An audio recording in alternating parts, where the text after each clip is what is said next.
చిరంజీవి గారిని నడిపించి ఎక్కడో ఇంటి బయట ఆపించి నడిపించి కనీసం భోజనం కూడా పెట్టకుండా ప్రైవేట్ మీటింగ్ జరుగుతూ ఉంటే అసలు ఆ మీటింగ్ జగన్కి చిరంజీవి గారికి సంబంధం లేదు. స్టేట్ బాడీ ఉంది. అలాంటి వాళ్ళందరినీ తీసుకొచ్చి ఒక సేడిస్టిక్ గా సీక్రెట్ కెమెరాలు పెట్టి అవి తీసి మైకులు పెట్టి పాపం వాళ్ళు మర్యాదపూర్వకంగా అడిగి మరి పిఎం మన సీఎం స్థాయి వ్యక్తి దగ్గరికి వచ్చినప్పుడు అగౌరవంగా మాట్లాడరు కదా. చిరంజీవి గారు అందరి తరఫున మాట్లాడితే ఆయన్ని కూడా అగౌరవపరిచిన వ్యక్తి. ఫిల్మ్ ఇండస్ట్రీ ఫస్ట్ విశాఖపట్నంకు షిఫ్ట్ కావడానికి my request to all of you is please consider. అజాత శత్రు చిరంజీవి గారు. ఈ ప్రజాస్వామ్యంలో ఎవరు చట్టాలకు అతీతులు కాదు. చట్టం ఎవరి చుట్టం కాదు. వాళ్ళ నాన్నగారు చెప్పినట్టుగా చట్టం తన పని తాను చేసుకెళ్తుంది.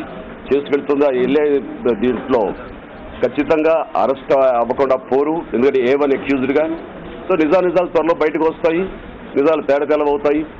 ఖచ్చితంగా తప్పు చేసిన వాడు దండనకి గురి కాక తప్పదు. ఎవరి జోలికి వెళ్ళరు. ఎన్ని తిట్టండి ఆయన, ఎన్ని విమర్శించండి.